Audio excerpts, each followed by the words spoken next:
Bonjour, heureux de vous accueillir dans cet épisode numéro 42 de nos carnets de voyage en vidéo.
Comme on vous le disait, en traversant la Meuse, on tombe sur beaucoup de monuments. C'est un endroit qui a été marqué par des actes de guerre importants. Et notamment ici, en pleine clairière, on est au bois de Saint-Rémy. Au bois de Saint-Rémy où a été retrouvé en 91 dans une fosse commune par un habitant d'un village voisin les corps de 21 soldats, parmi lesquels l'écrivain Alain Fournier, l'auteur du Grand Maulne. Donc ces soldats ont été tués au tout début de la guerre, en septembre 1914. Ouais. Et la fosse avait été creusée par les Allemands. Donc elle a été découverte très tard. Et maintenant il y a un monument. Voilà. Mais voilà, ça fait bizarre de se retrouver ici, à se dire que il y a un peu plus de 100 ans, les bombes tombaient et les gens se battaient. Bon. Eh ben on va reprendre la route. On y retourne.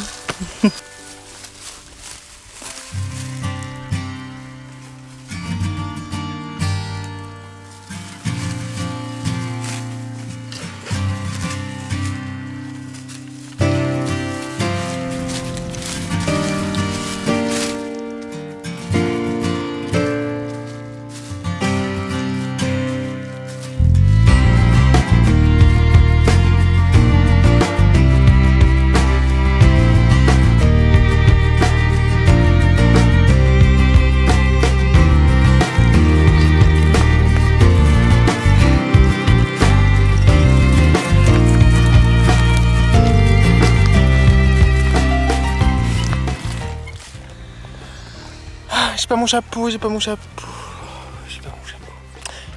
Bon ben on a trouvé un chouette endroit, il est 16h30, on est à... Vaux-les-Palamés. Oui, les bains. Non, il n'y a pas les bains. Il n'y a pas de bain. Ah mince, on aurait besoin d'une bouche. On a trouvé un cool endroit, un petit pré communal, on a vu le maire, tout va bien. Et puis comme ça, on se réserve la petite grimpette pour demain. Ouais.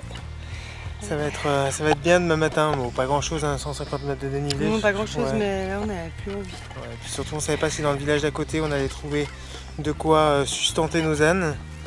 Parce qu'il y a quand même beaucoup de terrains agricoles cultivés et de forêts. Donc voilà, on est content, voilà. C'est cool. Bon, ben là on va installer nos ânes, planter la tente. Peut-être qu'on va vous montrer quelques images hein, si vous êtes sage.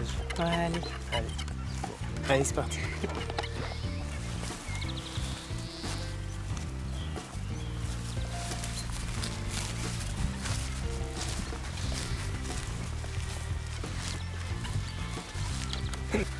Alors le soir, on attache nos ânes à une longue longe de 12 mètres à peu près. Quand on n'a pas trouvé de terrain clos. Il y a une clôture à proximité, autour du champ. Du coup, on va attacher Marius sur un des poteaux et puis Symphonie, Céline va planter un piquet. Voilà, elle a un piquet pour Symphonie.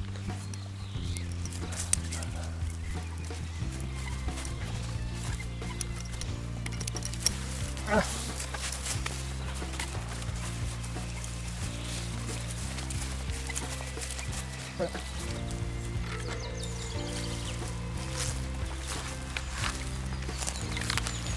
fait pas trop de cailloux.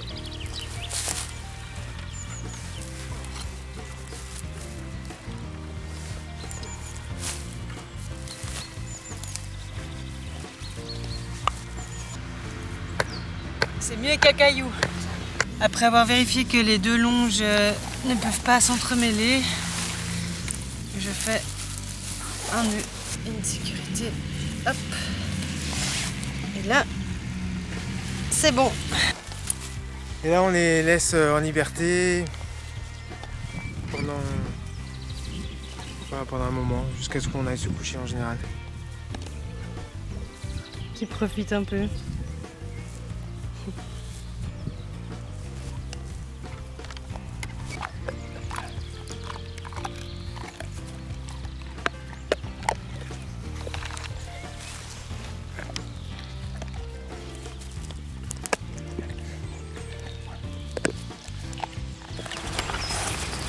Allez.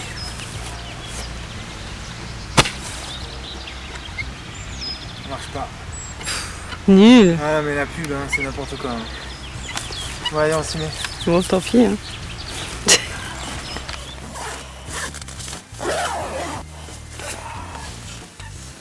Oh, bah il fait froid et on se pèle.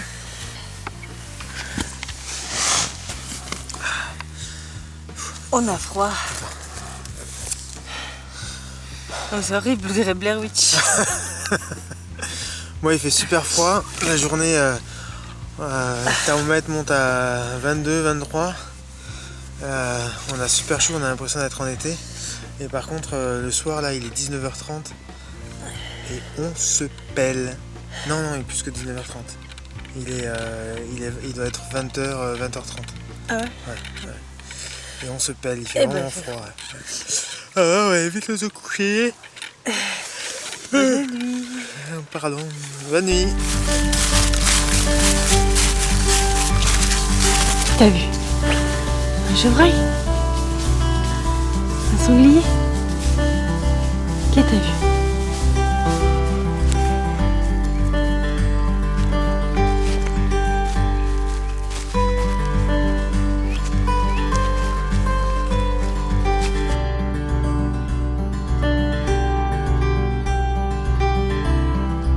Nous voilà à Somdieu où nous sommes accueillis par des enfants mais aussi des habitants du bourg, très surpris de voir arriver notre caravane. J'ai les sacs à coco. Ouais. C'est une vidéo sur YouTube. Parmi eux Vincent, le patron du Grand Murin, un bar aux allures d'Irish Pub, recommandé par le guide du Rotard, il faut le signaler. Nous y rencontrons Aurèle et David, deux musiciens de rock alternatif pour enfants, et une belle surprise et une belle rencontre. Ils nous invitent rapidement à dormir chez eux. Seule problématique, faire passer une Marius Symphonie dans le salon pour accéder au jardin. Mais quand il y a du foin et de l'herbe, rien ne les arrête.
Il n'y a pas de cailloux alors.